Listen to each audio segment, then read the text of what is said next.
Hola, ¿qué tal? Buenas tardes, què tal? Bueno, bona tarda a tothom. Molt bé, molt Vale, catalana. que Jo parlo també català una miqueta, Una perquè miqueta. estoy en clases como hace 800 años. Yo ya vivo hace muchos años aquí como para no poder al menos saludar en catalán. Es lo mínimo que podría ser. Bueno, Bueno, Totom me parece conflictivo porque Totom es como... Tutom. No, bueno, Totom. Totom. Totom.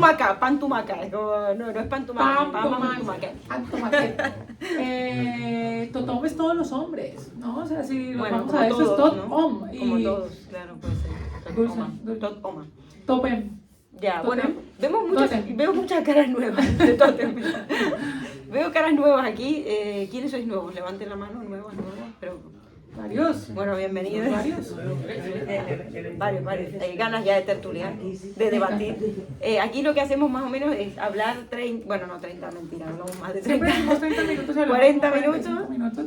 Y después damos pie a debate y hablamos entre todos un poco. La idea nuestra es ahora tirar un poco de inputs y de, bueno, cosillas que vamos a traer. Yo desde el psicoanálisis, Pau desde la filo, y que den pie también después a un buen debate entre todos, porque los sueños es un tema apasionante. Bueno, a mí tengo que reconocer que el tema que me hizo ser psicoanalista. Ahora diré un poco por qué y si quieres nos presentamos, claro, para que sepan quiénes somos. Somos Paola Fernández, filósofa, doctoranda en educación, profesora en la Universidad de Nebrija, lo digo bien. Sí. Y yo soy Florencia Franco, soy psicóloga, psicoanalista, y bueno, ya está, por este posgrado en feminismo y tal, pero no importa. Trabaja en un CEDIAP en este momento, está analizando desde el periodo mismo de gestación cómo se desarrolla el trauma.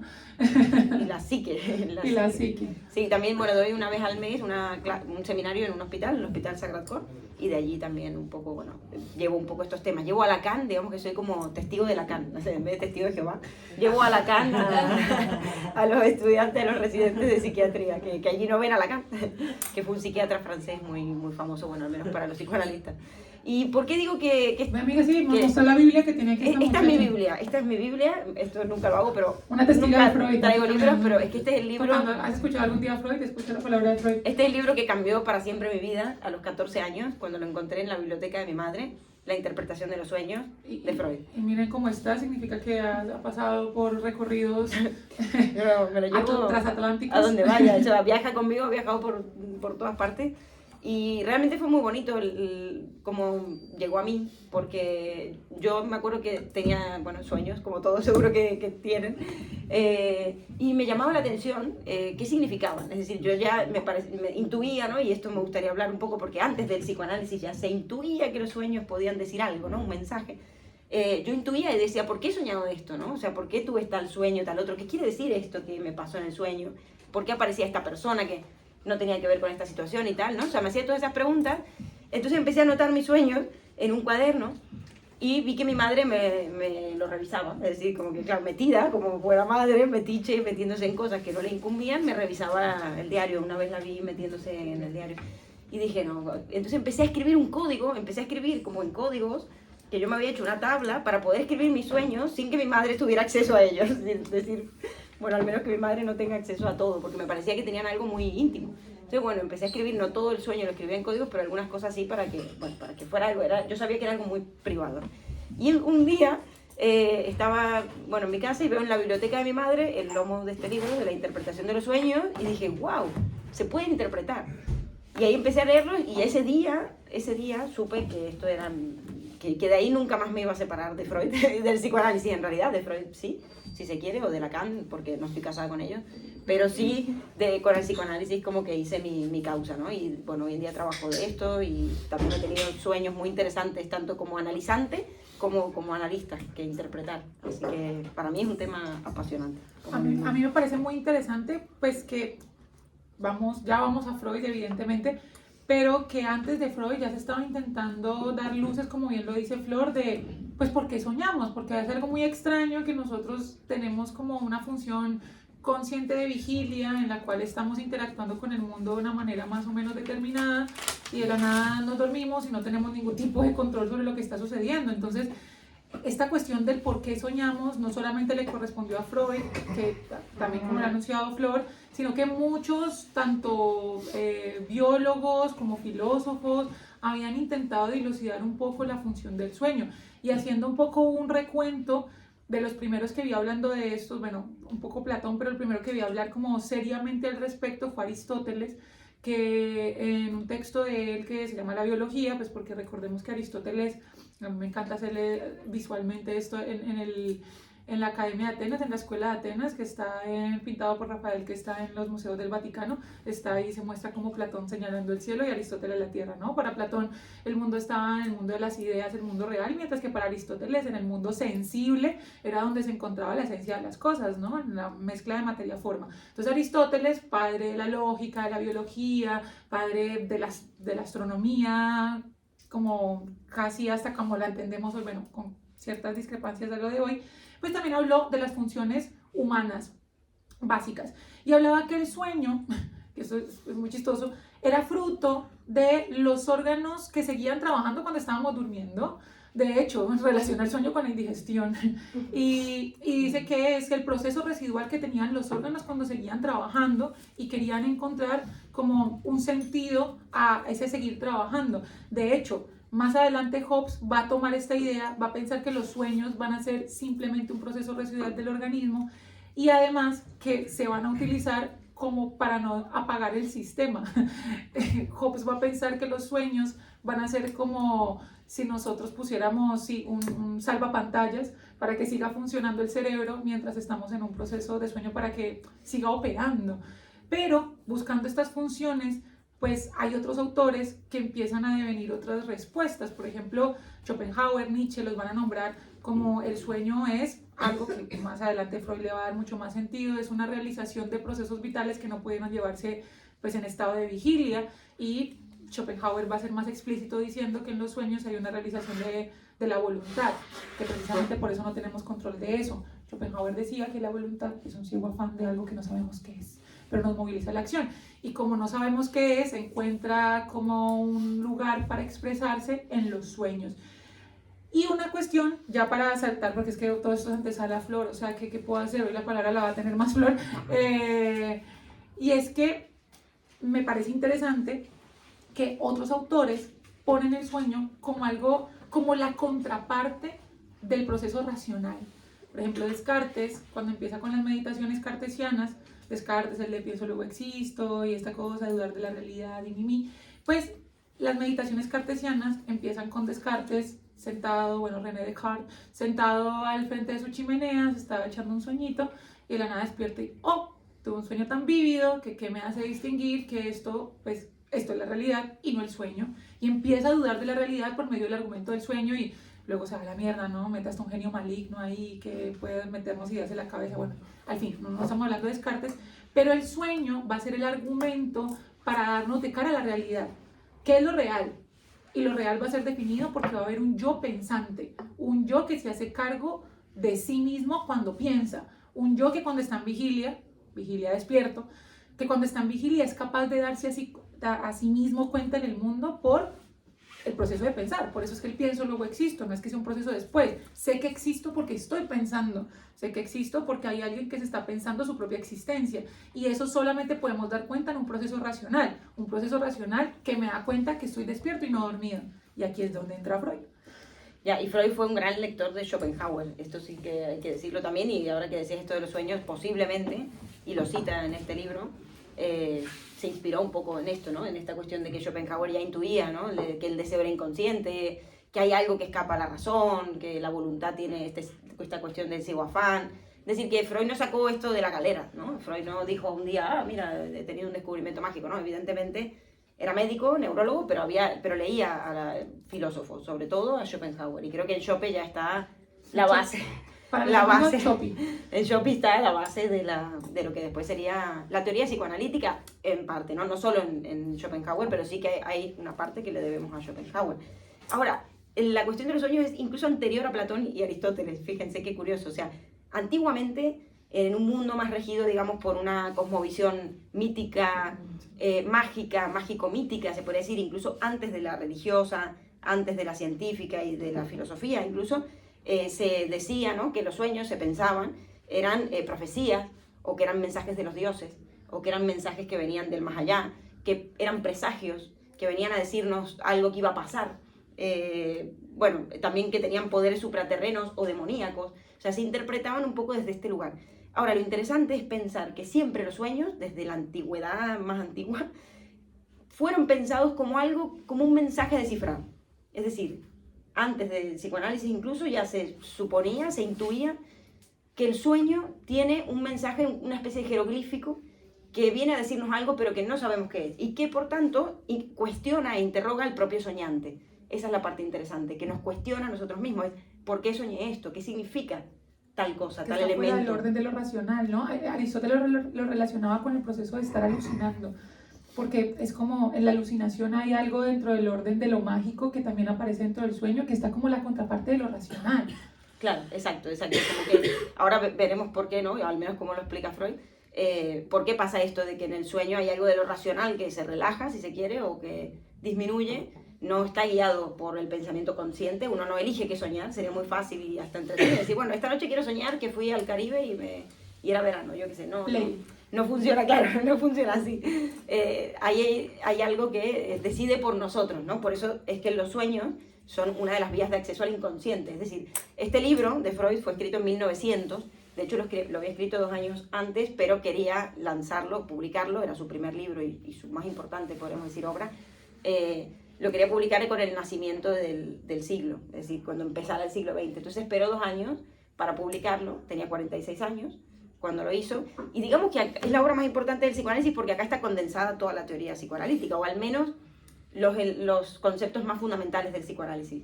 El inconsciente, la represión, el complejo de Edipo, bueno, un montón de cosas. O sea, realmente el deseo, la neurosis, hay un montón de conceptos fundamentales que ya están en este libro. Después, obviamente, profundiza, los va refutándose a sí mismo y cambiando algunas visiones, ampliando otras, pero digamos que es muy importante, ¿no? ¿Qué hace Freud en este libro? Digamos a grosso modo. Hasta este momento, como decimos, había un interés por los sueños, pero era una lectura más bien mitológica sobre los sueños, ¿no? Recuerden a José de la Biblia, 3.500 años antes de Cristo, aproximadamente, 3.000. José, el que era el menor de los hermanos de las 12 tribus de Israel, y los hermanos, para vengarse de él, porque le tenían celos, lo mandan a Egipto y lo dejan allí tirado en un pozo, y lo encuentran no sé quiénes, y se lo llevan a una prisión, ¿no? O sea, era un esclavo, se lo llevan como esclavo a José en Egipto. En la prisión, José empieza a interpretar sueños. Tenía habilidad y a los mismos presos u otros esclavos como él les interpretaba los sueños. Y bueno, en un momento el faraón tiene el gran famoso sueño que seguramente han escuchado de las 7 vacas gordas y las 7 vacas flacas. Es un sueño emblemático de la Biblia, que el faraón sueña básicamente primero que hay 7 vacas gordas y después hay 7 vacas flacas. Entonces pedía a muchos interpretadores de sueños de la época que le ayudaran a interpretarlo, pero nadie le convencía, no le convencía nada de las versiones que le daban. Entonces le dice a alguien, bueno, mira, en la prisión hay un esclavo que interpreta sueños y que hasta ahora ha tenido éxito, es decir, como que cada vez que le había interpretado el sueño a alguien, había acertado. Y le dicen, bueno, tráiganme al esclavo. Entonces llaman a José y José le interpreta el sueño, le dice, esto resumidísimamente, pero que van a haber 7 años de abundancia y después 7 años de escasez, o al revés, pero bueno, que tenía que ver con eso. Entonces de ahí viene también un poco la lógica del pueblo judío del ahorro, para tener en cuenta que no siempre tenemos abundancia, sino que hay también momentos de vacas flacas, ¿no? Y que por tanto hay que prepararse para eso. Y se termina convirtiendo en la mano derecha del faraón, es decir, termina siendo un hombre de mucho poder en Egipto en ese momento. Entonces desde ahí que vienen a ser los sueños importantes, ¿no? Y está esta cuestión. Pero es verdad que se veían de una forma más mitológica o como más de predecir, ¿no? Como a nivel vidente. Freud lo que va a hacer es transformar esa mitología de los sueños en una psicología de los sueños. O sea, Freud era neurólogo y él sí que tuvo la esperanza hasta el final de su vida de hacer del psicoanálisis una ciencia.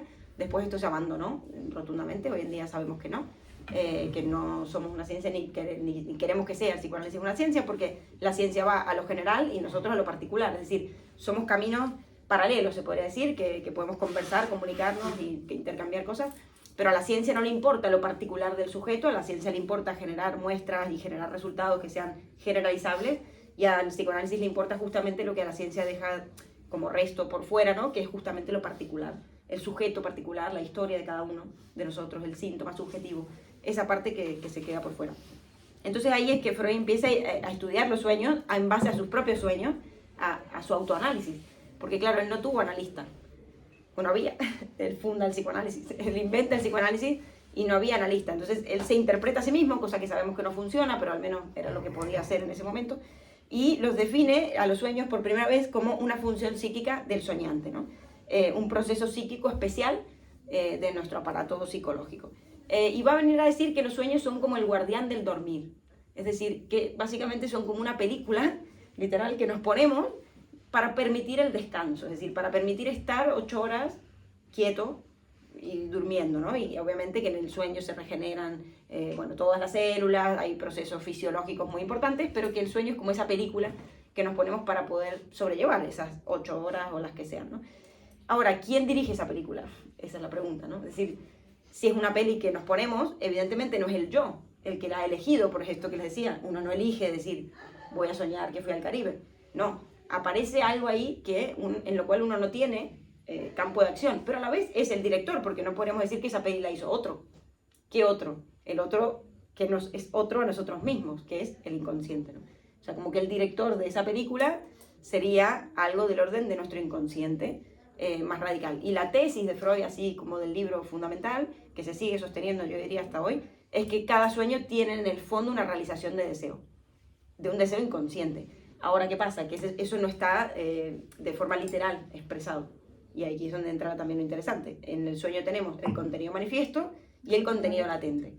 Entonces, el manifiesto es lo que recordamos del sueño o lo que creemos que está allí explícito, pero eso se tiene que interpretar. Sí, y que es muy interesante porque entra en la dinámica del desplazamiento del deseo de forma metafórico-simbólica. O sea, si pensamos en el por qué soñamos, o en por qué, porque es diferente el contenido del sueño al por qué soñamos, que sería finalmente la función que compartimos todos al dormir, pues tratamos de dar respuestas biológicas, ¿no? De hecho, está esta aristotélica, ¿no? Que son los órganos de alguna manera que tienen un proceso residual y siguen funcionando, por eso está lo relacionado con el estómago y la indigestión, porque tenemos pesadillas. Va a haber estudios más recientes que van a hablar del cerebro intentando dar un sentido a descargas neuronales aleatorias. También se va a pensar que es la posibilidad que tiene el cerebro de ensayar posibles escenarios para poder responder a situaciones adversas en un futuro.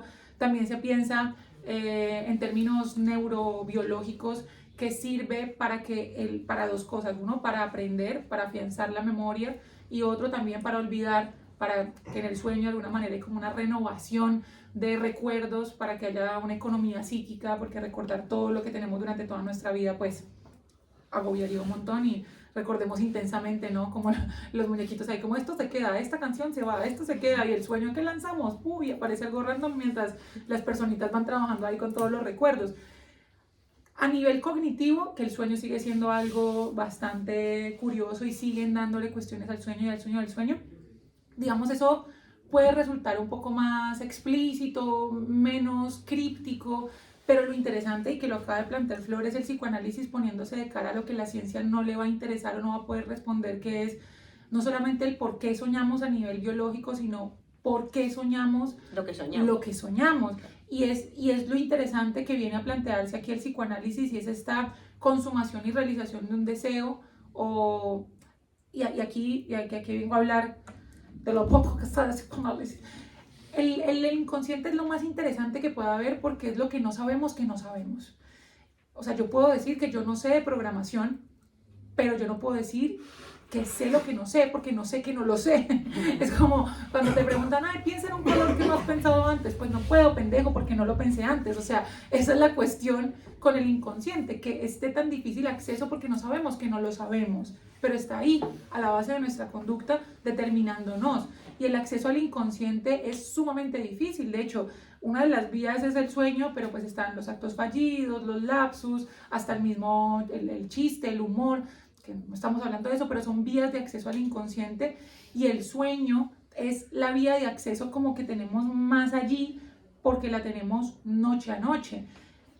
Y a mí me parece como muy interesante pensarse el sueño no solamente como, bueno, esto que vemos de el sueño es esta película que nos aparece, ¿no? Con el contenido latente, que es aquello que está ahí como por debajo de, y el manifiesto, que es como, no sé, soñé que me mataba a mi mamá.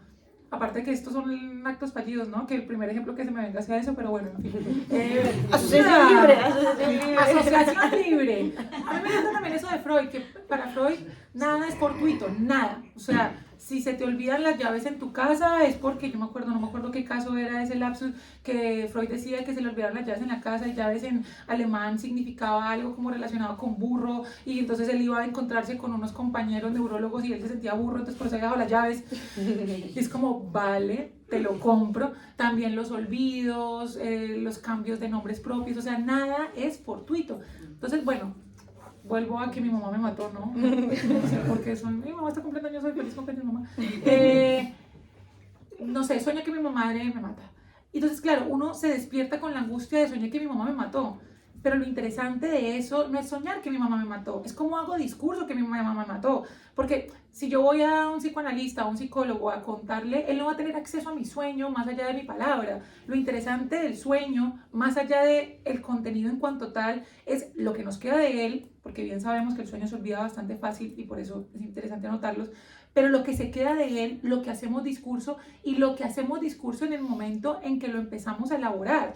O sea, cuando contamos mi mamá, me quedé con eso, ¿no? Mi mamá me mató. Pudo haber pasado muchas más cosas en ese sueño, pero el psicoanalista, pues no va a tener acceso a él porque no está en mi cabeza. Y yo en ocasiones de uno mismo tampoco es que lo esté tampoco muy bien. Lo interesante es cómo lo hacemos discurso porque eso nos afecta. O sea, con lo que se queda el psicoanálisis es con cómo se hace palabra aquello representado cuando el yo deja de gobernar. O sea, cuando todo tu aparato consciente que está protegiéndose de lo que le genera dolor y angustia y está todo el tiempo ahí peleando con las cosas y reprimiéndolas y tal, y cuando ya no tiene cómo controlarlas, que es en el sueño, ¿cómo surge? Bien, esto está bueno también para ver cómo se interpreta un sueño, ¿no? Desde el psicoanálisis, porque es verdad que a veces hay gente en Google, o psicoanalistas incluso quizás más de otras corrientes, o psicólogos de otras corrientes, que a veces dirán, bueno, soñé con un paraguas y tal. Ah, el paraguas es un símbolo fálico, entonces tiene que ver con, ¿no? O sea, se puede como interpretando como el elemento, como si pudiera ser lo mismo un paraguas para mí, que para ti, que para ti, que para ti, ¿no?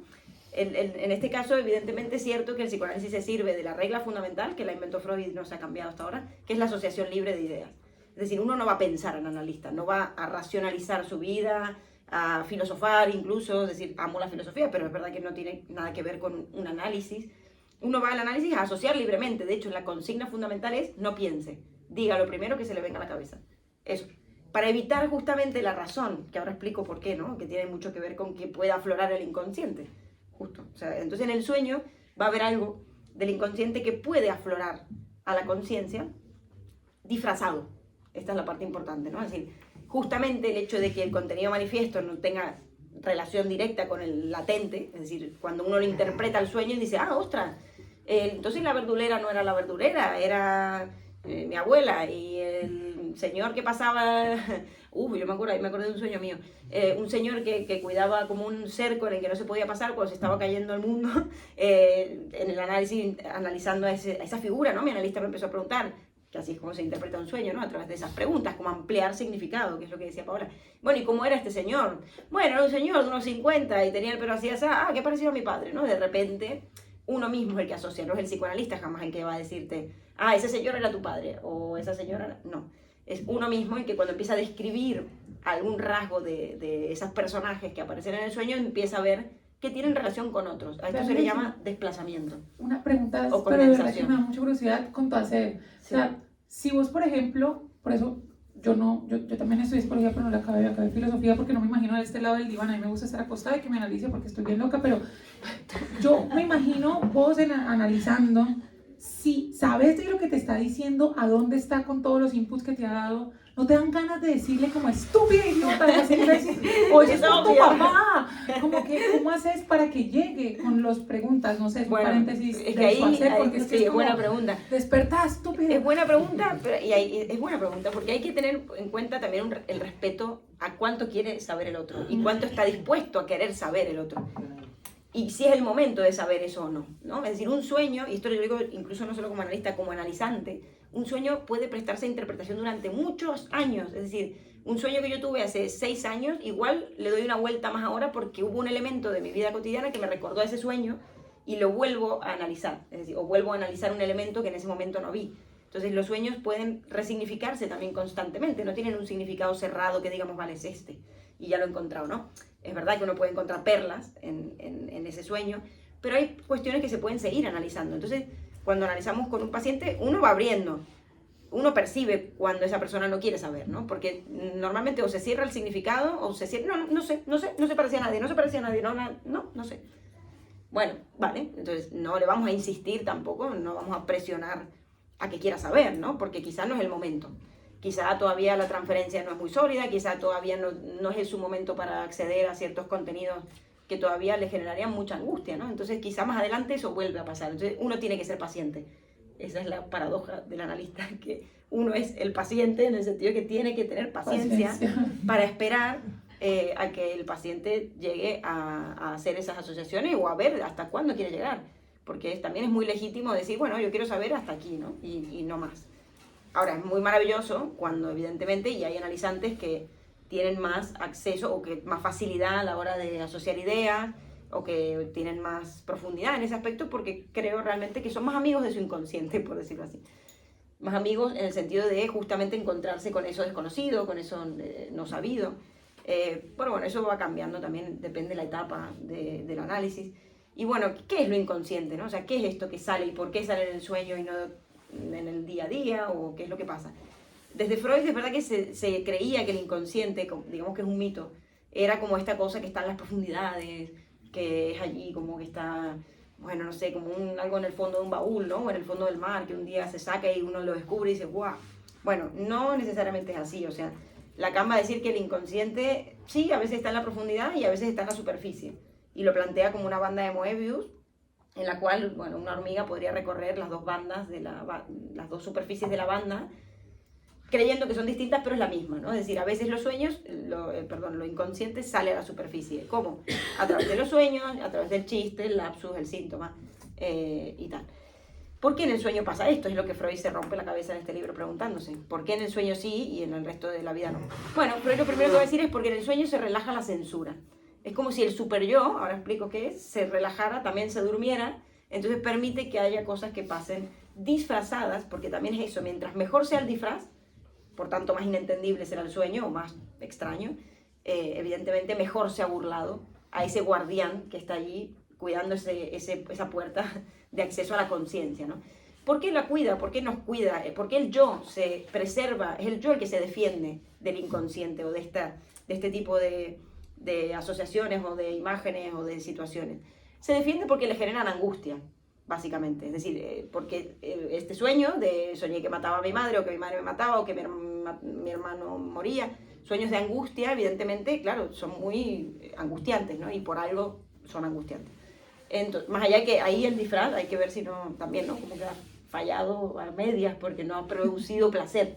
O sea, no son sueños placenteros, ¿no? Esto Freud le dedica un apartado también en el libro. Pero digamos que, claro, el inconsciente es lo pulsional. El inconsciente no es esto de las profundidades del baúl. El inconsciente es lo más impulsivo, lo más primitivo, lo más pulsional que tenemos en relación a impulso, ¿no? También las tendencias agresivas del vecino me hizo algo que me molestó y le hubiese pegado, pero no le pego. ¿Por qué no le pego? Porque voy a ir a prisión, porque me verán mal, me tildarán de loco. Entonces ahí es cuando aparece el superyo. Es decir, a quién en su sano juicio a veces no le han dado ganas de tirarle algo por la cabeza a alguien, o sea, cometer algún tipo de tendencia no agresiva o sexual. Toda esa inmovilidad y así, bajen los malditos precios. Por ejemplo, salir a quemar containers. Matar a todos los asesores inmobiliarios. Exacto. Tener así, bueno, y algunos políticos también. Quemar containers, yo qué sé, salir a hacer alguna conducta que pudiera descargar la tensión que tenemos allí reprimida, ¿no? Esta cuestión de lo reprimido. ¿Qué es lo que genera eso reprimido? La norma. Es decir, digamos que el inconsciente también va a surgir en función de que esa pulsión primigenia, primitiva, esa cuestión autoerótica, las pulsiones agresivas, las pulsiones sexuales, van a venir, y esto lo decía Foucault también, a ser reprimidas por la norma. Y la norma opera sobre el cuerpo y sobre la sexualidad. Entonces nos van a venir a decir básicamente, esto no se puede hacer así. Y si lo haces así, pues ahí están las instituciones disciplinarias que se encargarán de hacer contigo, ¿no? Entonces uno por miedo, y ahí está el superyo, que es como este policía que tenemos dentro, porque esa norma la hemos incorporado, se hace cuerpo, no es broma, es real, la tenemos dentro. Entonces ya no hace falta que venga un policía o que venga un padre a decirnos esto no lo puedes hacer, sino que uno ya sabe que no lo puede hacer. Pero ¿qué pasa? Que las pulsiones igual siguen estando ahí. Las pulsiones no desaparecen. Uno igual hubiese querido matar a el vecino o pegarle a alguien o satisfacer una pulsión sexual en un momento que no era indicado con alguien que no se podía, ¿no? Pero claro, ahí es donde justamente opera la razón. Y la razón viene guiada un poco a través de este super yo que nos va a decir qué es aceptado socialmente y qué no. En el sueño justamente se puede descargar algo del orden de esto pulsional, de esos deseos más inconscientes que por norma no podemos en el día a día satisfacer, ¿no? Sino que están todo el tiempo, en realidad estamos luchando contra eso constantemente, como dos fuerzas.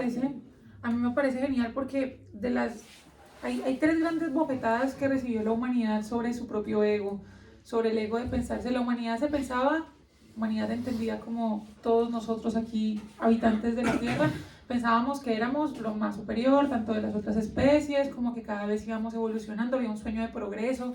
La modernidad nos vendió la idea de que en el 2000 íbamos a tener carros voladores y aquí seguimos sentados tomando metro. O sea, como que, wow, vamos a hacerlo mejor. Y hubo tres grandes bofetadas al ego de la humanidad. Fue la evolución, darnos cuenta que no somos descendientes no nos puso Dios como Adán y Eva, sino que hubo un proceso evolutivo completamente aleatorio y azaroso que nos trajo a estar aquí, no en otra parte. O sea, Darwin, el paso de la teoría geocéntrica a la heliocéntrica. A ver, ni siquiera somos tan importantes para Dios como para ponernos en el centro, sino que aparte hay un universo infinito donde puede haber un montón de cosas adicionales donde Dios tenga que reparar su atención. Y el inconsciente, porque creíamos al menos que por la razón podíamos controlarnos a nosotros mismos y nos damos cuenta, como nos dijo Freud, que no somos dueños ni siquiera de nuestra propia casa. Pero me parece interesante que, y ahorita escuchándote como pregunta, sigue habiendo dentro de las lógicas freudianas al menos como una cuestión dicotómica entre la razón y lo no racional. Pienso, el primero en vendernos la idea en que hay una división tajante entre el sujeto deseante y el sujeto pensante fue Platón, vendiéndonos que había un mundo de las ideas y que el mundo sensible era copia de lo inteligible que eran las ideas. Y el que lo reforzó, bueno, muchos filósofos dijeron mi, y luego llegó Descartes a afianzarlo nuevamente. Es en la razón, es en el cogito, donde le doy sentido a la res extensa, es decir, donde le doy sentido a todo lo sensible. Bueno, y la res infinita también, porque mete a Dios, pero en fin era jesuita y bla, terminó hablar de Dios. Pero vuelve a sonar esta cuestión dicotómica de la razón es lo que nos hace humanos y la razón es la que puede llegar a controlar lo que no podemos controlar con la vía de acceso de otro lugar, que sería lo no racional, lo inconsciente, lo que está no oculto, pero sí como a la base de nuestra conducta, pero no sabemos que no sabemos, entonces es inaccesible. Pero siento, y lo pongo aquí como cuestión, como que, no sé, veo en Freud, escuchándote también y como pensando en Freud, como nuevamente las lógicas dicotómicas de o se es racional y completamente consciente o estamos sujetos a una cuestión pasional que debemos de alguna forma controlar y por eso aparece el síntoma, por eso los mecanismos de defensa, etc. Yo creo que ahí Freud, que era un amante de la ciencia y de la verdad, ¿no? O sea, siempre quería saber y racionalizarlo todo, en parte, paradójicamente, terminó inventando una praxis y un discurso social también, que justamente se encarga de aquello que escapa a la razón, en el sentido de decir, bueno, también estamos habitados por lo irracional, porque la época de Freud, una época en la que todavía, digamos, había un predominio, y hoy en día también lo hay, del racionalismo, ¿no? El racionalismo europeo, después, evidentemente había pasado un tiempo, pero bueno, de la Ilustración, donde todo era hiperracionalizado, ¿no? Freud viene a decir, después de los románticos también venían a alegar algo de este orden de las sombras, ¿no? De la parte oculta a la razón. Creo que está bueno reivindicar algo del orden de no somos seres solamente racionales, no somos seres puramente lógicos. También la irracionalidad es parte de lo absurdo, es parte de nuestras vidas, ¿no? Lo absurdo, sobre todo. No sé si Freud lo verá, yo no diría que lo ve como dicotómico. Pienso, por ejemplo, en el libro de Psicología de la vida cotidiana, Psicopatología de la vida cotidiana, cómo lo racional, lo cotidiano se va interrelacionando constantemente con lo absurdo, ¿no? Y cómo están allí, bueno, más mezclados de lo que parece. Quizás Lacan sí que después lo formula mucho mejor con esta, sobre todo por eso recurre a la banda de Moebius, ¿no? Que son dos superficies que parecen dos, pero están entrelazadas. Claro, no hay inconsciente sin conciencia, no hay conciencia sin inconsciente, ¿no? Y más que la cuestión, que también, ¿no? Irracional de aquí, que tiene que ver con esta cuestión binaria que decía, pensaba en que Freud decía que los sueños son una locura corta y la locura es un sueño largo. Claro, ¿por qué? Y esto tiene que ver con esa irracionalidad que aparece allí. Bueno, irracionalidad en función de qué, de la norma, podríamos decir, ¿no? Por un lado. No es racional porque no es adecuado o no se corresponde a lo que se espera o a lo que debe ser, por un lado. Pero por otro lado también en el sueño hay una alucinación. O sea, en los sueños alucinamos, o sea, en los sueños son vivencias y además estamos viendo lo que pasa, estamos viviendo algo que pasa y hay veces que hay sueños muy reales. Bueno, eso es lo mismo que pasa en la locura, en un brote psicótico, en una alucinación, ¿no? Solo que de otra manera, con otro contexto y se actúa, ¿no? Es decir, el cuerpo acompaña esa alucinación, en el sueño no. En el sueño la particularidad es que hay esa alucinación, pero el cuerpo está en reposo. Sería como la diferencia. Pero bueno, aparece algo de esta cuestión, yo no diría irracional, pero sí más pulsional, liberada, ¿no? Como el inconsciente a cielo abierto. Como que el inconsciente, bueno, de repente toma el mando del aparato psíquico. Cuando en el día el mando, no es que estén separados, están todos integrados, pero en el día a día el yo es el que tiene el mando y trata ahí como el joystick, ¿no? El yo tiene el joystick de lo que se debe hacer, o sea, las presiones que vienen del mundo interno y las que vienen del mundo externo. Y está ahí como tratando siempre de quedar bien con todo el mundo. Tratando de quedar bien con el otro y tratando de quedar bien con él mismo, ¿no? De satisfacer eso que le viene de dentro. Eso me parece muy interesante, como pensarse que hay... O sea, siempre nos pensamos las lógicas dentro del orden de lo consciente, pero que hay unas lógicas inconscientes que operan de una forma que la labor del analista y la labor de nosotros mismos también es entender las lógicas con las que opera el inconsciente, porque siempre, si nos vamos a Platón, por ejemplo, cuando hablaste del joystick me recordó de a la alegoría del carro al lado. Platón en el Fedón decía que Platón y Sócrates, bueno, Sócrates era como un personaje literario de Platón, pero bueno, en fin, Platón pensaba que el alma era inmortal y el alma tenía todas las ideas, todo, de hecho ya había accedido al mundo de las ideas, pero en algún momento había encarnado en un cuerpo y olvidaba todo, y lo que hacía era un proceso de reminiscencia, de rememoranza, un proceso de volver a acceder a las ideas. ¿Y cómo había pasado esto? Lo explica por medio de una alegoría, porque utiliza muchos ejemplos, y esa es la alegoría del carro al lado. Entonces hay una auriga, un jinete, que está con su carroza y tiene dos caballos, un caballo negro y un caballo blanco. Ya saben por dónde va la cosa. Los caballos guían, pues, dan la potencia energética para que se mueva la carroza, pero pues es el jinete quien la controla. Entonces ahí hablan de las tres partes del alma, de la parte racional, que es el auriga, y de la parte pasional, que hay dos tipos de pasiones: pasiones racionales y pasiones irracionales. Ahí hay factores súper interesantes que desde que uno piensa en esa alegoría, uno piensa de una como en psicoanálisis, y señaló aquí el psicoanálisis encarnado, uno piensa en psicoanálisis, ¿no? Primero, que el alma no tiene una parte, o sea, no es completamente racional, ¿no? Que dentro de ella hay unas lógicas que movilizan, que de hecho, paréntesis, Schopenhauer hablaba de esto, ¿no? Lo mencionamos ahorita. Schopenhauer decía que había algo llamado la voluntad, que es un afán de algo que no sabemos qué es, pero nos moviliza a la acción. Es como el querer mismo, que Freud lo va a materializar con la idea de pulsión o con la idea de ello, pero que es el querer, desear, el mero deseo, y nos moviliza. Para Platón, en esta alegoría, los caballos movilizaban. La cuestión es que estaban caballos buenos, pasiones racionales, como indignarse por una justa causa, como la valentía, es obvio, estaba en época de conquista, necesitaba que sus guardianes fueran valientes, necesitaban conquistar más territorio. Entonces la valentía, la gallardía, la entereza, porque para ser valiente y salir a matar al vecino, pues tenés que ser valiente.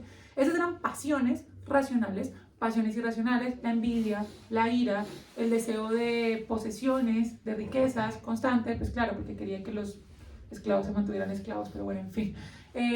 Y en un momento de esta alegoría lo que pasa es que uno de los caballos, porque el caballo feo, negro, brilloso, pues desbocó esa carroza y encarnamos en un cuerpo. O sea, eso era el alma que estaba navegando en el mundo de las ideas muy feliz y contento, encarnó en un cuerpo. Y la búsqueda de la filosofía es prepararnos para morir, porque la idea precisamente es desprenderse del cuerpo sensible para llegar al mundo de las ideas. O sea, lo que quiere el filósofo es morirse, dice Platón, por eso filosofar es prepararse para morir. Y entonces aquí se ve esta idea del joystick, ¿no? Como de, hay alguien que domina esas cosas que nos movilizan, pero deben ser controladas. Que siempre hay un jinete que necesita, porque, o sea, imaginémonos nosotros sin emociones pulsionales, o sea, sin el impulso pulsional que nos invita a vivir, no sé, a desear cualquier cosa. Imagínense seres sin deseo, o sea, para lo bueno y para lo malo, ¿no? O sea, seres sin deseo, ¿qué serían? No sé, bultos grises que habitarían el mundo unos iguales a otros. Necesitamos de las pulsiones, pero si no las controlamos bien, pues nos hacen caer. Y ahí tocas el tema del deseo, y para ir cerrando, ya vamos con la 40. Pero el tema del deseo, justamente, ¿no? Y esto viene de la Filo, y Lacan lo retoma, el deseo del otro. Entonces, claro, ahí la cuestión es que el deseo ya está de alguna manera en conflicto a veces entre lo que uno desea y lo que la sociedad o el otro desea para uno, ¿no? O lo que se espera de uno, del otro desea de uno.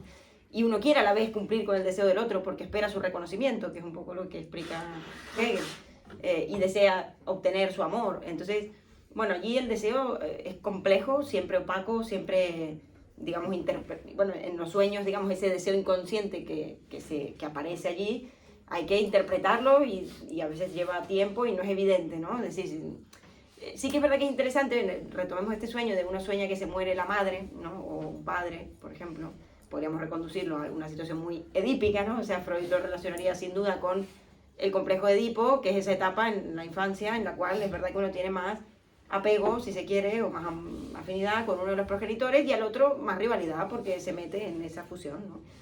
Bueno, esto sí que es verdad que en la infancia con los hermanos pasa mucho, aparte incluso en la mitología bíblica está, ¿no? Caín y Abel, ¿no? Desear la muerte de un hermano, digamos que uno no lo desea como un deseo como tal, pero hay una tendencia agresiva a decir, yo era hijo único hasta ahora, y de repente uno sueña que no tiene hermanos, ¿no? O que es hijo único. Es importante saber que no hay maldad en el inconsciente.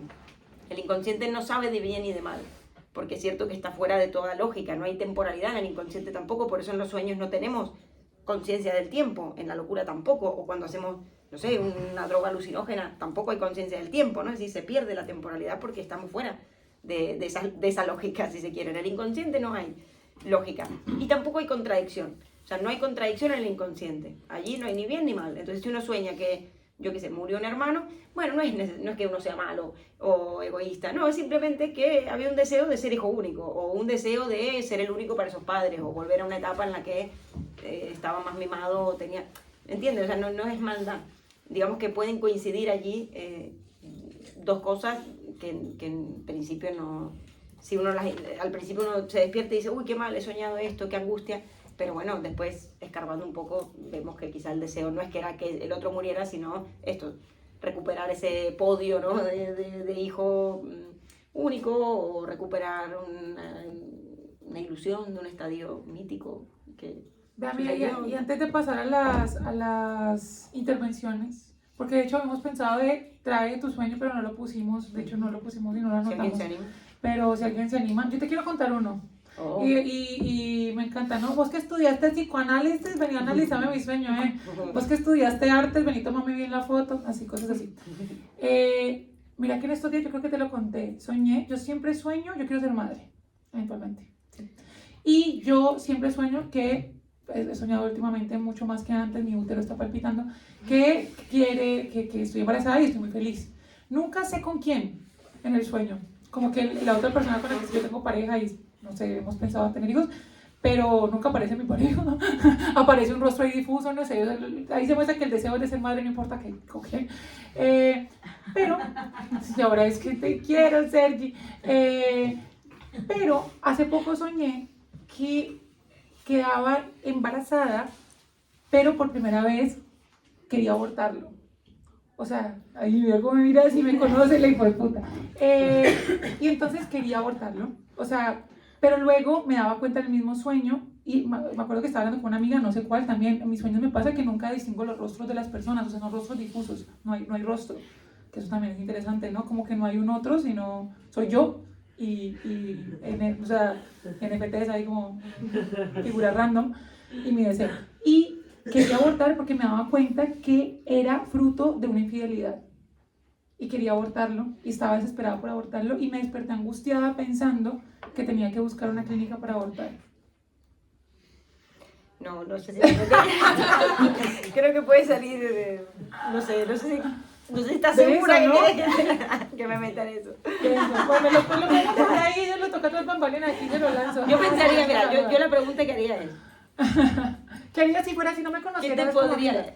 No, pero claro, es que ya te conozco, por eso no sería tu psicoanalista, o sea, no podría ser tu psicoanalista. No, y aparte Sería realmente... muy buena psicoanalista, si para- no su amiga, ya le consulté. Para analizar un sueño de alguien tiene que haber transferencia, eso también hay... No tiene que ser tu amigo, está claro, porque no.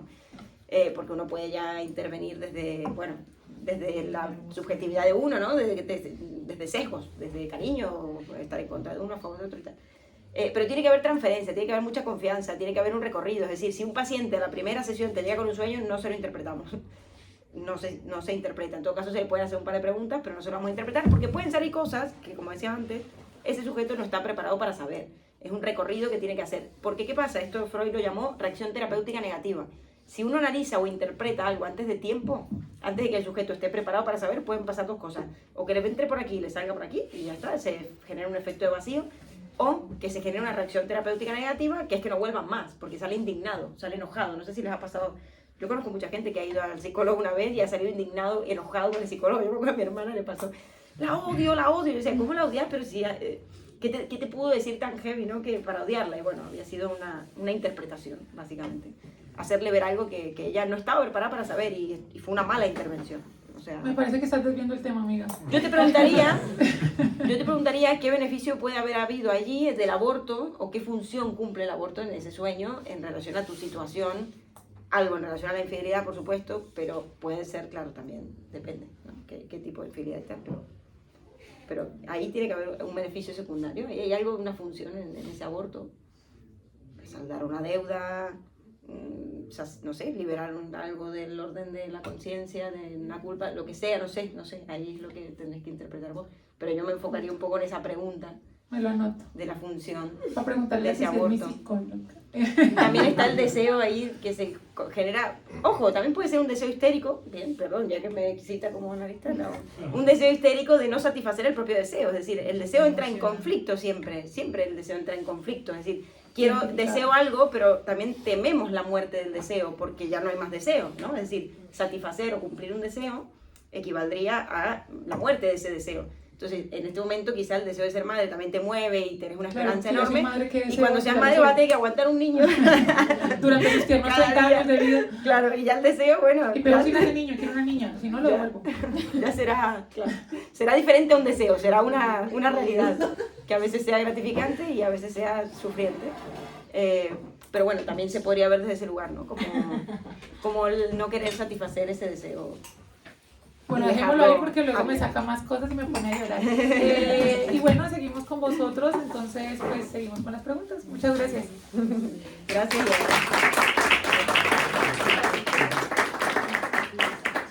Antes de empezar con el proceso terapéutico, el proceso de debate, aquí la tenemos, aquí la muchacha, ¿no? Para que le pregunten lo que necesiten. Ya para Porque yo soy la pitonisa. Quiero ¿Quiere interpretar sueños? Soy vidente también. Pero también invitarlos, nosotros tenemos un club de lectura, empezamos un club de lectura hace 3 semanas, estamos analizando la angustia. Las 2 primeras sesiones hablamos de un texto que se llama El concepto de la angustia de Kierkegaard, brutal, muy interesante. Y ayer hablamos de un texto súper interesante de Freud que habla sobre la inhibición, el síntoma y la angustia. Y la próxima semana hablaremos de Lacan, que ya empecé con el texto, amigo. Dios santo misericordioso, Lacan solamente lo leen los lacanianos. Pero veremos, ¿no? Nos enfrentamos a 5 páginas que leeremos en 2 semanas. La próxima semana hablaremos de Lacan, por si les llama la atención, para que nos escriban por Arrabaleras Parlantes, ese es nuestro usuario de Instagram. También nos pueden seguir en Spotify y en YouTube, que montamos estos podcasts. Por si quieren ir al próximo club de lectura. Luego, la que le viene, vamos a leer las 2 últimas, porque eran 6 sesiones, pero pueden tomarlas sueltas. Y las últimas 2 sesiones vamos a leer La insoportable levedad del ser, de Milán Kundera. No sé si lo han leído, lo conocen, pero es muy interesante. Y justamente Teresa tiene un montón de sueños espantosos y se nota su relación con este hombre que sufría mucho. En fin, si les llama la atención este tema, esos temas que hemos abordado, pues en el club de lectura, pues abordamos la angustia. Fin de la cuña publicitaria. ¿Quién quiere intervenir? ¿Quién quiere hablar? ¿Quién quiere preguntar? Iris, Iris, si quieres. Yo quería preguntar respecto a algunas sustancias que lo que hacen, estaba pensando ahora, ¿no? De cuando bebes alcohol o cuando tienes algunas drogas encima o ansiolíticos o antidepresivos, normalmente los sueños cambian.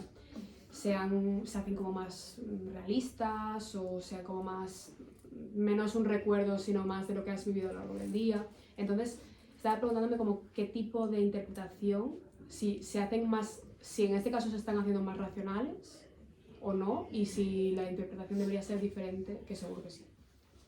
Pero lo que dices está bueno, ¿no? Es que sueñas menos si tomas ciertas sustancias psicoactivas o farmacológicas, sueñas menos o no recuerdas los sueños o son más difusos. ¿Por qué sería eso? Son más realistas. ¿O son más realistas? Ah, más realistas. Pues No, porque hay ciertas sustancias con las que no se sueña. Yo estuve medicada un tiempo largo con un diagnóstico que, o sea, ya lo he compartido aquí muchas veces, tuve un diagnóstico afectivo bipolar, ya no lo soy, estoy rehabilitada, pero estuve tomando bastante medicación, un tiempo prudencial, ¿no? Unos buenos 4 años, estuve tomando 3 tipos de medicamentos diferentes, fuertes. Yo no soñé. Claro, es que Nada yo he en ese escuchado tiempo. mucho esto también. Volver a soñar después de, ya no tomo ninguna medicación, ya me mantengo solita con mi cabeza y ya sueño mucho. Esto también pasa así depende cuáles, ¿sabes? Por ejemplo, con qué tipo de psicoactivo o este tipo de fármacos los sueños se vuelven más realistas. A mí, por ejemplo, yo estaba pensando ya directamente de cuando bebo alcohol y te vas a cama borracha, que normalmente yo sueño con la misma noche y se me hace todo más directo. Pero estaba pensando, Valtraxina. ¿Eso qué es? ¿Un ansiolítico? Es ¿Un antidepresivo? un antidepresivo, como de lo mismo. ¿Pero soñabas? Según ¿Soñabas tomando, o sea, Como que soñaban más, digamos, más Sí. realistas. Ah, sí. más realista. Qué bueno. Yo me Pues imagino... digo, qué bueno, como que rico soñar cuando uno toma. Da para un estudio aparte, ¿no? Y ver esto, porque algunas drogas o sustancias generan sueños más realistas y otras directamente los ocultan o no los recordamos, eso también, no sé, habría que ver, porque a veces creemos que no soñamos, pero en realidad es que realmente cuando despertamos se ha vuelto a reprimir, ¿no? Como esa cosa de dicho, uy, el yo dice, no, esto no quiero saber, y se vuelve inconsciente, o si no les prestamos atención, simplemente uno los olvida más seguido. Cuando uno empieza un análisis o empieza a prestar atención a los sueños, paradójicamente, o sea, curiosamente sueña más, o se los acuerda más, o tal.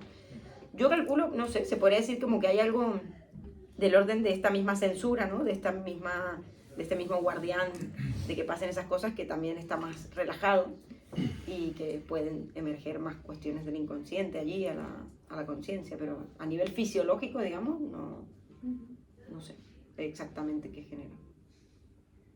Pero es Sí, interesante. sí, pero tiene que tener una función, o sea, ni idea, obvio, me sumo que ni idea, pero tiene que tener una función biológica, ¿no? Porque, o sea, yo sé que lo primero que mencioné fue Aristóteles porque me pareció muy interesante que le dedicara bastante, y me puse a leer ese texto y le dedica bastante el sueño y lo relaciona con funciones vitales y sí, o sea, a ver, come mucho de noche y vas a tener pesadillas porque tiene el estómago pesado, o sea, sí hay algo de una función biológica, pero bueno, sí, no sé. Sí, y también habría que ver que cada sustancia, qué zonas del cerebro, ¿no? También afecta, o qué cuestiones allí no es lo mismo, ¿no? Que afecte una parte que otra y cómo se representan esas imágenes o esas vivencias. Estaba pensando, por ejemplo, en los psicoactivos, que básicamente hacen de los sueños como algo mucho más Porque real. también puede ser algo residual del día, que no sea un sueño, sino la alucinación que hace de lo que tuviste en el día. Porque en algún momento Freud también dice que como que los sueños son el residuo de lo que tenemos en la acción de nuestro día a día. Claro, exacto, los sueños se forman con un resto diurno, digamos, como lo Freud llamaba ese resto diurno, algo del orden del día que nos llamó la atención, o ni siquiera, a veces son cosas muy banales, el sueño se agarra de allí para recrear, ¿no? Una escena, y justamente se agarra de lo banal, de lo cotidiano, para disfrazarse, es decir, si fuese algo impactante, sería más evidente con qué relacionarlo, en cambio se apropia de este tipo de cositas pequeñas para pasar por debajo de la censura. Y con relación al alcohol o estas cuestiones, yo creo que a nivel fisiológico, como digo, repito, no lo sé y habría que ver cada sustancia en particular. Pero sí que a nivel psíquico, así como más del aparato psíquico, como lo plantea Freud, yo creo que relaja más la otredad, porque uno dice, relaja la censura, pero ¿qué censura? Si fisiológicamente no abrimos el cerebro y vemos una barrera que digamos, bueno, aquí está la censura de la que habla, la barrera de la que habla Freud. No, lo que se relaja es la otredad, la presión del otro sobre uno mismo. En el sueño uno sueña solo, por suerte, porque bastaría más que tuviéramos que soñar con la pareja, imagínate, o con el que dormimos. Como, bueno, a ver, ¿qué vamos a soñar hoy? Nos tuviéramos que poner de acuerdo, a ver qué vamos a soñar y compartir el sueño, sería un horror. En el sueño está uno solo consigo mismo, y creo que, y más si uno ha bebido alcohol o alguna droga que relaja un poco, el alcohol desinhibe, ¿no? Es normal muchas veces que uno tome alcohol para hacer cosas que no se animaría o que no haría socialmente sin tomar alcohol. Entonces creo que también aplica al sueño. Es decir, en el sueño aún más, está más todavía, no relajada la censura, sino digamos, es menos importante el otro, entonces sale algo más de lo propio y de lo que está reprimido por el otro. Y más sensación de realidad, por tanto. Y más sensación de realidad, sí, sí. ¿Estaría directamente vinculado la sensación de realidad con la sintetización de algún tipo de sustancia, tanto sea externa, artificial, como propia, natural, con la virtualidad de esos sueños? Y ahí yo diría, depende, claro, depende de la sustancia. Pero sí, puede ser que hay sustancias, seguro, que interfieren. Como digo, hay sustancias que refuerzan más esas vivencias o estas situaciones que vengan a la conciencia, y otras que pareciera ser que las eliminan. Por eso hay que ver cada una en particular. Pero sí, algunas relajan la relación, esta represión que uno siente con el otro. El alcohol es el mejor ejemplo, ¿no? Nos desinhibe socialmente, despiertos y dormidos aún también. Entonces permite que afloren más cosas de lo inconsciente, que es lo particular de cada uno, lo que uno quisiera satisfacer si no hubiese todo este aparato normativo que pesa sobre nosotros, ¿no? Nuestro cuerpo. Pero había pedido la palabra, pero Sí. también habían pedido la palabra por acá, entonces primero acá y luego... Sí, no, yo quería agradeceros por confiar en vuestros sueños, pero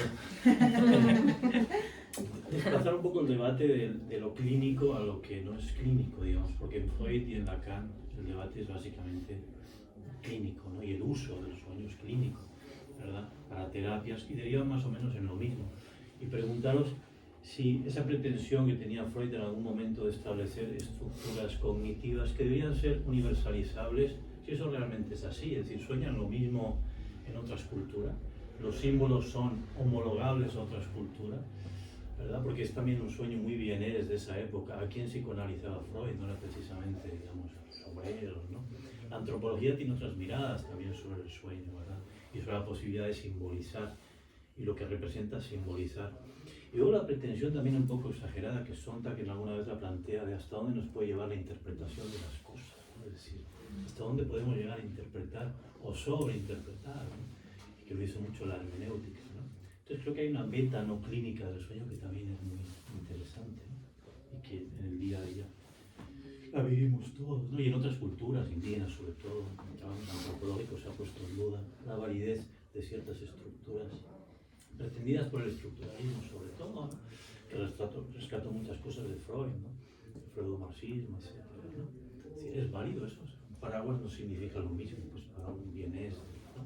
Para una cultura indígena no soñamos exactamente lo mismo, y los símbolos que usamos no son. La gramática de esos sueños no son necesariamente lo mismo, ¿no? Y luego que para algunos es más importante el que interpreta los sueños que el que sueña realmente, ¿no? Yo me quiero sumar a algo y también se lo lanzo a Flor. La encarnación del psicoanálisis en que se manifiesta el psicoanálisis, aparece Flor. Pensaba también Freud, sumando a lo que acabas de decir, que me parece sumamente interesante. Freud fue burgués, o sea, Freud analizó a la familia Wittgenstein, que eran vieneses y tenían un montón de plata. Freud después se fue a Inglaterra y estuvo con la familia real. Freud se volvió el rockstar de la época. O sea, Freud no analizaba a obreros, Freud analizaba a gente con plata, que puede analizarse y que puede soñar. O sea, ¿qué pasaría en términos de una persona que no... Sí, en términos de diferentes culturas o hasta en términos socioeconómicos, ¿qué soñará una persona que no puede darse el momento de pensarse en su propio inconsciente siquiera? Ya, bueno, es verdad que el psicoanálisis es súper elitista, eso es verdad. Pues, ahí siempre retomo la crítica que le hace Paul Preciado de sacar los divanes a las plazas. Cierto, es un lujo también para muchos todavía, no sé si ojalá cambie, de analizarse, ¿no? Sale 80 euros la semana o por semana, digamos, 50, 80 euros. No lo puede hacer cualquiera, eso es cierto todavía. Y es algo que también me molesta a veces el psicoanálisis o de participar en entornos psicoanalíticos que se ve. Y más lo veo más aquí en Cataluña, y no sé si en el resto de España, o sea, en otras partes de España, pero que en Argentina. En Argentina sí se ha democratizado un poco más, pero aquí es que, bueno, o sea, yo he ido a supervisar casos a palacios, o sea, directamente tiene para mí el estatuto de palacio, con techos abovedados y ángeles pintados en las bóvedas, o sea, realmente cosas que no hubiese visto si no hubiese sido por parte del psicoanálisis. Entonces, eso sí. Ahora, otras culturas y tal, bueno, seguramente sueñen cosas diferentes o soñemos cosas muy diferentes en función de la clase social o tal, eso completamente. Pero ahí sí que tenemos que recurrir a Lacan, porque en realidad lo primero que nos hace, digamos, que es lo que nos conectaría con todas las culturas allí en general y que nos daría una estructura psíquica, es el lenguaje, es decir, el que todos somos seres hablantes, el hecho de que podamos simbolizar, justamente tú utilizaste esa palabra, ¿no? Simbolizar algo. El hecho de que tengamos acceso a esas metáforas, no solo las poéticas, el sueño es una metáfora en sí misma, ¿no? El sueño se plantea como un sustituto de algo que significa, pero que no está expresado de una forma explícita. Entonces, eso debe pasar en todas las culturas, habidas y por haber, siempre y cuando esa gente hable. Siempre y cuando tengamos acceso al lenguaje, seamos seres hablantes, va a haber inconsciente. Lacan dice, y esto es un lema de los lacanianos, el inconsciente está estructurado como un lenguaje. ¿El bebé soñará? El inconsciente es la causa del lenguaje, de que el lenguaje se incorpore en el individuo. Y obviamente a través del lenguaje, la norma y el pensamiento mismo y todo lo demás. Ve, amiga, y a partir ¿Los de bebés? eso, lo que acabas de decir, los bebés sueñan, o sea, Pero obviamente no se puede saber, sí, pues no te van a decir, pero ¿hay algún registro de algo? Sí, en este libro, y yo que trabajo con lactantes, hay como imágenes alucinatorias, ¿no? El bebé, ¿no? El bebé tiene como cuestiones alucinatorias de que de repente lo ves durmiendo y se está chupando el dedo, probablemente quizá hay algo de que se representa, ¿no? De que está succionando, ¿no? el pecho o algo de ese tipo de primeros indicios de metáfora. Indicios. A los 4 o 5 años, que evidentemente ya es un ser que habla, que ya ha incorporado el lenguaje y tal, empezamos, bueno, las pesadillas de la infancia, los sueños, primeros sueños infantiles. Freud en este libro habla del sueño de Ana, de hecho, de su hija. Él llega a la conclusión de que los sueños son una satisfacción de deseo porque escucha un día a su hija Ana, que después fue psicoanalista, Ana Freud, que soñaba, tenía 6 años por ahí, y estaba soñando y decía, Ana quiere fresas, Ana come fresas. Entonces Freud dice, ay, está soñando que come fresas. Claro, en el niño se ve todo más claro, ¿no? Más explícito. Y dijo, claro, justamente lo que hoy no le dimos porque le dolía la barriga, entonces no le dejamos comer fresas. Entonces justamente el sueño satisfacía eso que en el día se le había sido denegado. Eso en una escena muy clara, y esto en los adultos quizás es como más complejo de Hemos analizar. encontrado, el super yo ya encontró otras triquiñuelas para meterle más capas encima. También. Pero bueno, coincido que el psicoanálisis no es la única respuesta válida. De hecho, yo no recomiendo el psicoanálisis a todo el mundo a que haga un análisis. Es un discurso, uno más, como la filo, como la antropología, como la sociología, y entre todos son necesarios, yo creo, ¿no? A mí me encanta la filo, o sea, no me basta solo tampoco con el psicoanálisis, eso es cierto. Y la filo con todas sus variantes, ¿no? Porque una diferente, uno es hermeneuta, fenomenólogo, existencialista, y ese mismo te pone otros lenguajes y otros visores de realidad. Sí, también, ¿no? sí, total. Bueno, pero Antonio. Vale, yo la pregunta que voy a hacer es como muy básica, pero bueno, yo siempre digo que no sé nada de psicoanálisis, entonces no tanto de los sueños, sino del concepto del inconsciente. Entonces la pregunta que te quería hacer es, en la historia del psicoanálisis, ¿qué necesidad vino a cubrir el concepto de inconsciente? ¿Por qué emerge? ¿Para dar respuesta a qué? Porque está claro que no es que nos abrimos el cuerpo y fisiológicamente encontramos algo que podemos decir, esto es inconsciente, esto no. Entonces, ¿qué necesidad vino a cubrir ese concepto? ¿Por qué emergió? Buena pregunta, no es tan básica, o sea, no está Sí, en... Yo diría que viene a dar historia. respuesta al síntoma, claro, viene a dar respuesta a un síntoma. Y por eso digo a veces que el psicoanálisis es en sí mismo un síntoma de la medicina, de hecho lo fundan, ¿no? Me encanta médicos, esa y afirmación. Freud y Lacan, después que también era médico, porque había algo a lo que la medicina no llegaba, ¿no? Es decir, las histéricas, exacto, en la época de Freud, que es cuando se empieza a estudiar esto, histeria significa histerón, que es útero, se creía que estas mujeres estaban enfermas del útero porque era una enfermedad de mujeres. Claro, buscaban con todos los estudios médicos de la época y no había nada en el útero. De hecho, lo que comprobaba que no era una afectación del órgano era que a veces, yo que sé, había una parálisis en una pierna que en la mañana estaba y en la noche no. Si es el órgano está paralizado siempre, es decir, el síntoma sería constante, no sería tan aleatorio, tan un día sí, a la mañana no, se olvida hablar castellano y en la noche habla alemán. Bueno, cosas, o cegueras temporales, ¿no? O sea, un montón de síntomas que generaban confusión y preguntas, y de hecho que generan preguntas al mismo sujeto, es ¿por qué me pasa esto? ¿Por qué tal? Entonces el sujeto se empieza a preguntar. Y el psicoanálisis viene justamente a dar respuesta a algo que a la medicina de la época no podía dar respuesta, porque la medicina se encarga del organismo. Del psicoanálisis el organismo le da igual, nos interesa el cuerpo, que es el organismo ya habiendo sido atravesado por el significante, es decir, por la palabra.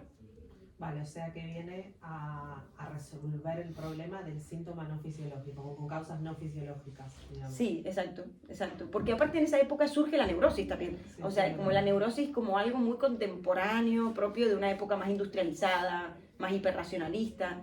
Antes quizás no había tanta neurosis, ¿no? O si viviéramos en un mundo más feliz, o más feliz, bueno, con menos conflictos y tal, quizá igual no sería necesario el psicoanálisis. El psicoanálisis surge también con la neurosis de la época, porque, bueno, había más represión también. Con la industrialización, la gente trabajó en las fábricas. O porque había, Sí. mira que antes me parece más que represión, por el contrario, había más posibilidad de ser consciente de la represión. También, eso, también. Como que teníamos más presente que habían condiciones de abuso que de pronto no eran tan normales y habituales y queríamos habitar otro lugar. Y ahí como que se También. materializó como lo que pasó a Nahon, ¿no? Que Nahon no quería, pues ese caso de Freud y Sí. que no quería que cuidar todo el tiempo a su padre y es como, claro, yo nunca hubiera pensado que no quería cuidar a mi padre si no hubiera tenido una opción de no cuidarlo. Exacto, exacto. Por un lado eso, exacto, porque siempre el síntoma se genera por una formación de compromiso, decía Freud, por dos fuerzas que luchan entre sí, algo que se quiere satisfacer y algo que no lo deja. Y siempre se está en ese conflicto, ¿no? Que no se sabe cómo resolver ese conflicto y el síntoma sale allí, de ese conflicto. Por un lado es totalmente esto, las histéricas eran mujeres sumamente reprimidas porque no podían trabajar, no podían votar, no podían estudiar, no podían hacer nada que no fuera dedicarse a cuidar al padre o al marido, totalmente. Y fue una manera de decir basta, a través del cuerpo, es decir, el cuerpo habla, ese es el primer descubrimiento del psicoanálisis, si se quiere. Pero por otro lado sí que con la industrialización y la vida moderna hay más represión, ¿no? Y más, no sé si más libertades también o no, pero sí como que la gente al aburguesarse o al volvernos seres que viven en las ciudades, como que la vida también, ¿no? Se empieza como a tornar más represora. Yo creo más la era victoriana, recuérdense la era Sí, la victoriana. época victoriana. Pero también cosas que una- hay que vestirse de una manera, hay que encajar en la sociedad. Antes la gente no vivía así, o sea, no sé, en la Edad Media habían otros conflictos, obvio, y otros síntomas. Pero no estaba esta neurosis de la vida cotidiana, lo Woody Allen, del sujeto constantemente envuelto en pensamientos que no... Esto es muy, Yo lo para veo mí, más- de la vida Bueno, esa moderna. discusión es otra discusión, Esa pero es yo lo otra veo discusión. más en la cuestión de lo que hablamos de Kierkegaard, muy chiquitito. Kierkegaard es chiquitico, es imposible, pero Kierkegaard decía que la angustia nace de la conciencia de la libertad. Es decir, la libertad es el poder elegir y la angustia es la conciencia del poder. O sea, cuando nos damos cuenta que estamos parados frente a infinitas posibilidades y tenemos que tomar una decisión, y ahí ¡pam!, aparece la angustia. Muy, muy grosso modo. Ahora, ¿cuándo aparece, digamos, el síntoma de la represión? En el momento en que aparece la elección, o sea, en el momento en que hay libertad. O sea, si, por ejemplo, no sé, yo pienso, mi abuela no se deprimió y tuvo 11 hijos y los sacó adelante y tuvo una vida súper compleja y salió de pobre y bueno, un montón de cosas súper heavy. Pero pues porque, ¿qué era lo que tenía que hacer? Tener 11 hijos, o sea, ¿qué más podía hacer en ese contexto y en ese momento? Pues parir sus 11 hijos. Yo tengo estrés porque quiero quizá una y porque no sé cómo será mi vida en un futuro, en un año, pero porque tengo el poder de elección. Entonces no sé, creo que en la época victoriana, si bien había mucha represión, al mismo tiempo también había mucha conciencia de la posible libertad. También. Por eso digo como, ahí es donde aparece, ¿no? No sé. Bueno, Alex. sí. Sí, bueno, aquí hablando de la represión, a mí lo que me perdón. surge es que... No, perdona. ¿Sí? ¿Yo? No, que él había levantado mano. Ah, perdón.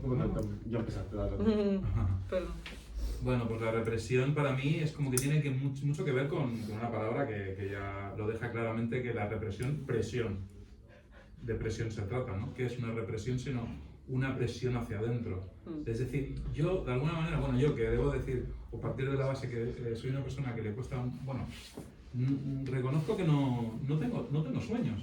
En cambio, cuando estoy con presión, y por eso quizá me viene esto a la cabeza, cuando estoy con estrés o cuando estoy indispuesto, curiosamente, o cuando estoy con fiebre o que tengo así un estado fisiológico en el que no me encuentro bien, normalmente he tenido sueños. En cambio, cuando estoy en un estado así, apacible, normal, no recuerdo, como mínimo voy a decir que no recuerdo los sueños. Entonces, me pregunto si quizá esta represión tiene que ver también con esta presión que tiene también que ver con la época en la que vivimos, ¿no?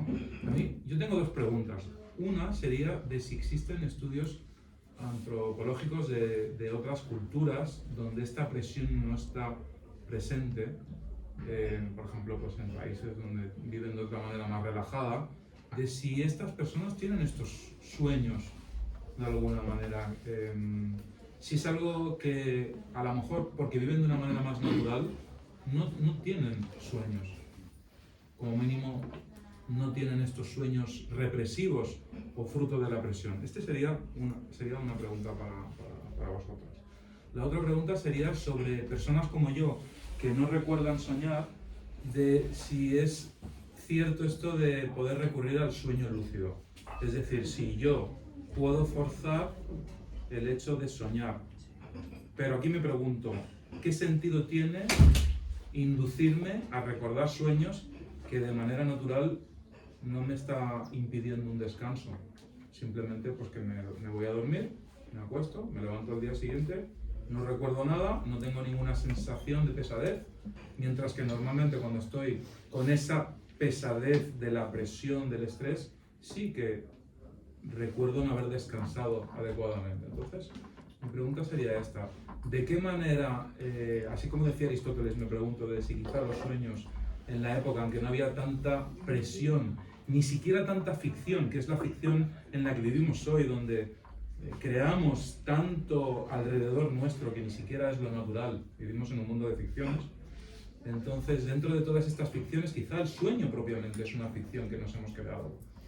Pues me acordaba, está guay la pregunta, y me acordaba, las preguntas, porque hay varias, pero de José de la Biblia, que si analizaba sueños en ese momento, es porque la gente soñaba, ¿no? Y era otra cultura, estamos hablando del Egipto de hace de 3.000 años antes de Cristo, y de esclavos, o bueno, que también, es decir, la opresión ha estado siempre en lo humano, y no creo que haya una cultura donde no haya opresión, perdón, o sea, no creo, y si la hay, díganme dónde está, que me voy mañana, o sea, o bueno, o me mudo, o sea, directamente, si alguien me dice que hay un pueblo, una comuna en el mundo, que viven todos felices y son libres, que hay que ver y analizar qué es eso, ¿no? ¿Qué sería eso? Pero bueno, y tal, y feliz, yo me voy, o sea, no sé. Pero claro, es lo que digo, la represión es presión, entonces, yo estoy de acuerdo totalmente. Sí. Mi pregunta es, ¿la represión al fin y al cabo qué es si no presión? Y efectivamente, ¿cuál es la civilización que no ha vivido bajo presión? Para mí ningún, no existe. Menos quizá los nativos, y ahí es donde está mi pregunta, de si existen estudios Pero antropológicos. los nativos, sí, Freud estudió las tribus australianas. Preguntas que nos van a dar como esa Y- presión del... Pero aún Sí, en no, las entonces, tribus, entonces aún en el las tabú tribus habían, hablan no me sale el nombre, los caciques, exacto, habían jerarquías, es decir, que tampoco no hay que romantizar el mundo indígena o el mundo nativo, sí, de como que vivían en un paraíso eterno. También habían guerras en el mundo indígena y también habían opresiones y también habían Y jerarquías. también la idea del sueño, el sueño, bueno, sí, lo se puede analizar pues, desde este lugar, pero también cumple una función biológica, o sea, también hay una respuesta biológica del cuerpo en el ejercicio de soñar, y que también hemos visto que no lo tenemos solamente nosotros, solamente que nosotros sabemos cómo podemos hacer discurso de esos, pero los animales sueñan, o sea, pues vayan a ver un gatito y un perrito tener esos movimientos corporales. Si ha tenido un día muy activo, los gatos de verdad empiezan a correr cuando están dormiditos. Y ya hay muchos estudios que dan cuenta que los animales sueñan, o sea, que tienen algo del orden de lo que vivieron durante el día. O sea, no es... A ver, lo que es interesante es pensarse que, bueno, que el análisis, pues, que analizarse se ha vuelto un ejercicio burgués y lo ha sido desde siempre. Eso sí, pero que todos soñamos, pues todos soñamos, eso sí. Sí, y me pareció muy interesante también la parte del para qué recordarlo o para qué analizarlo justamente. Yo no creo necesariamente que haya que analizar los sueños. No. Uno va a analizar un sueño cuando le ha generado demasiada pregunta o demasiada interrogación, demasiado misterio, ¿no? Y decir, uy, yo quiero saber por qué me ha pasado. qué significaba esto. Pero si no, ya está, el sueño hizo su función, que era esa película para poder posibilitar el estado de reposo, si nos la acordamos bien y si no, no, y ya está. Y al recordarlo, creo que cuando uno sueña, que uno se levanta y uno dice como que algo soñé, creo que algo soñé, y entra esa capacidad del ser humano de querer saberlo todo. Todo lo queremos saber, todo queremos saber por qué, para dónde, por dónde, todo. Hay muchas veces que nuestro cerebro no quiere recordar o llega pero yo ahí como a decir, esto no lo quiero recordar, entonces ese es el bloqueo que nos genera. Entonces es como también sacar eso y quitarnos eso de tengo que recordar lo que soñé, ¿no? A veces no lo necesitamos en ese momento. Lo vamos a recordar el día que lo necesitemos y el día que necesitemos la respuesta que nos iba a dar ese sueño. Yo soñé con esto. Total. Con esto, déjà vu. Perdón, que hace rato que... Sí. A ver, dale la mano y Me olvidé cierra. la mitad de la pregunta, los sueños no es la única manera de llegar al inconsciente, ¿o sí? ¿Es la más efectiva o tampoco es no hay un consenso en eso? Y eso también lo tomo un poco con el concepto que estabas hablando tú, que también venía parte de mi pregunta de los sueños lúcidos. Alguna vez me he pegado una sesión de ácidos y aparte de las cosas visuales que están arriba, al momento de irme a acostar es cuando ya empieza la fiesta y cuando empieza ya como todo el estar metido dentro del sueño. Y mi pregunta sería ¿eso es soñar? O sea, ¿eso es mi inconsciente mostrándome lo que me quiere mostrar? ¿O es simplemente intoxicación del cerebro? Qué loco. O ambas, no sé. A mí me ha pasado después de una toma de... Yo he tomado varias veces ayahuasca y las pocas veces que, bueno, viajé, es muy bonito, podemos hablar en otro momento de esos espacios, por ahí se me sale lo hippie, pero eso lo queremos hacer hace rato, una charla sobre eso. Sí. Y las pocas veces que he podido dormir, mis sueños son una continuación del proceso de la chuma, pues, de la chuma muy hippie, de la alucinación que me da la medicina. Entonces, no sé, es pregunta, no sé si... No, para mí está completamente relacionado. Es esto también de la percepción, está alterada, la cuestión temporal, ¿no? Esa conexión con lo lógico. Y sí que evidentemente se hacen más vívidos, ¿no? Más reales, más... El inconsciente sale a la luz. Ya no hay barrera de super yo, está completamente... Yo siento, la ayahuasca para mí, o sea, tuve 4 tomas consecutivas, una semana tras otra, antes de emigrar para acá, y me sirvió más que toda la vida estando en terapia, la verdad, porque de verdad no había filtro de nada, o sea, yo sentía realmente que no había super yo, o sea, que era todo lo que era estaba volcado afuera, como si me sacaran los órganos y los pusieran así. Eso fue la ayahuasca. Ahí la cosa, no sé, cada uno igual vive su proceso y tal, pero yo no diría que eso es terapéutico per se. Uno puede, depende de lo que haga cada uno con eso, puede serlo o no.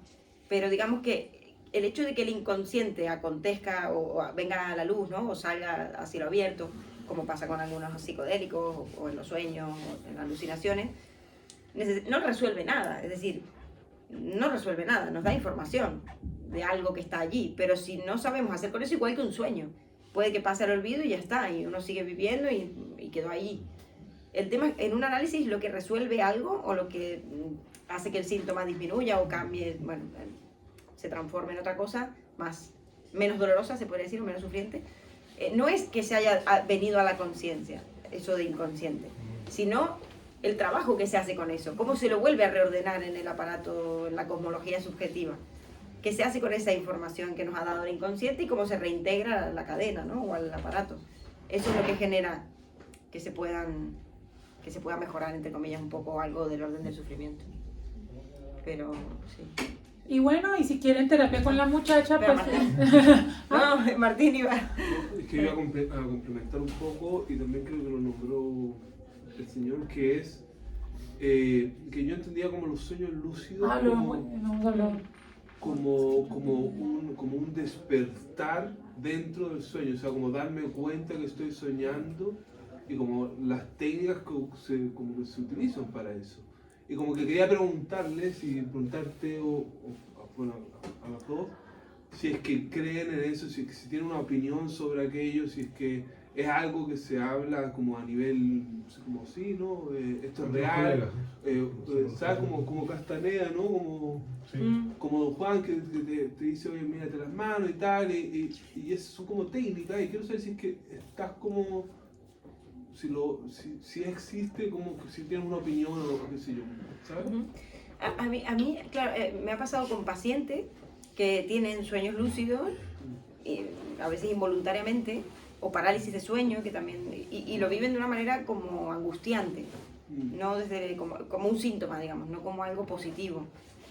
No sé si va por ese lado, o sea, buscar ese tipo de sueño lúcido o algo que acontece. No, quería saber si es que existe, ¿no? existe o no, si es un tema como que se discute o no, o es algo como más Si bien... es verdad que no pueda fantástica, controlar o no los ¿sabes? sueños.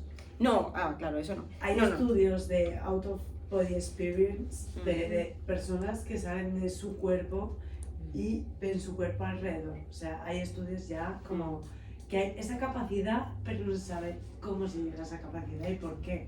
¿Y para qué? Y Yo para creo que qué, también sería exactamente, importante, pero porque sería un eso error. analizado está ya, tiene sus palabritas en la psicología, pero Ya, sí. Ahora, bueno, está ahí. Yo creo que claro, eso que ahora sería- entiendo, pues yo había entendido más algo relacionado a la parálisis del sueño o a la algo técnica voluntario, de- digamos. Algo totalmente voluntario No, de, no. De despertar el sueño y de repente decir, mira, sé que estoy soñando, así que ahora voy a caminar por el techo y tal, Pero yo ¿sabes? creo que eso, yo la Me verdad... parece un horror. No te veas, digo, vale, porque A mí me parece sigues que viviendo en el me parece, sueño. si se pudiera hacer, me parecería que ya el sueño no cumpliría su función de ser el guardián del dormir. Claro. Estaríamos trabajando racionalmente como en el día a día, no habría algo que diferencie ya lo diurno de la vigilia, de lo nocturno, ¿no? Del sueño como tal. Ya. Al final es estar consciente todo el tiempo, lo que nos promete el capitalismo o este discurso contemporáneo de hiperracionalismo y todo hay que hiperracionalizarlo y todo el tiempo tenemos que ser conscientes de todo y todo es transparente.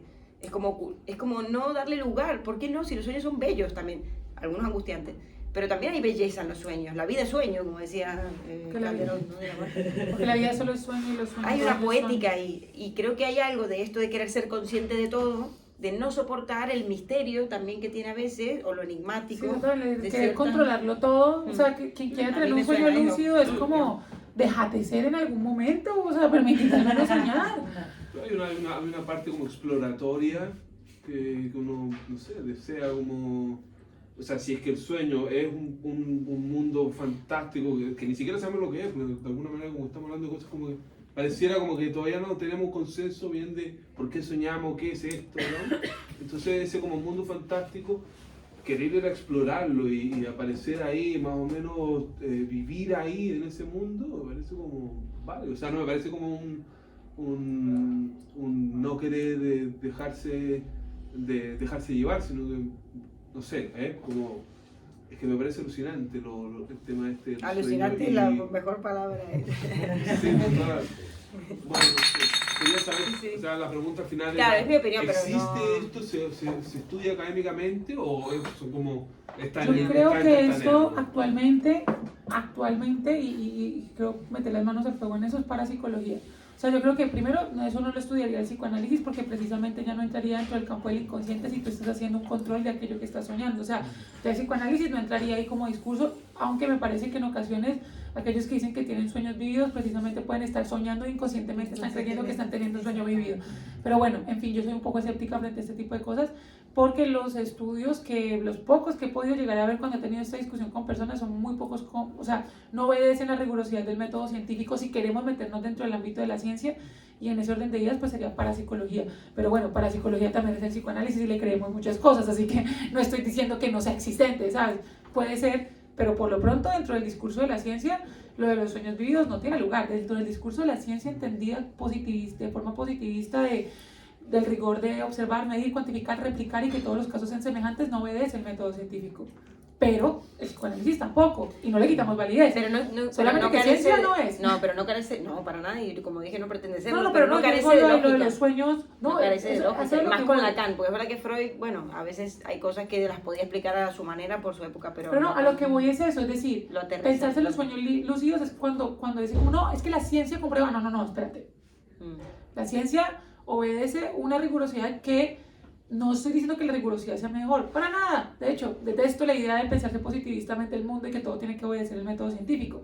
Lo que digo es que esto es parapsicología, en tanto no hay una comprobación todavía empírico-racional que dé cuenta de ello. ¿Tiene validez? Obvio. Por eso a mí me encantan las cuestiones ritualísticas y demás. Tomo yagé. O sea, a ver, evidentemente le doy lugar a lo que no está dentro del campo científico. Habría que ver Pero a mí si me estas parece personas, parapsicología. si la estas cuestión de personas esto. que logran esto, si lo lograron, no se despiertan también más cansadas, ¿no? Como algo de, a mí me da la sensación de como haber estado trabajando casi también todo el tiempo, ¿no? De decir, bueno, tengo que controlar lo que sueño, saber dónde voy.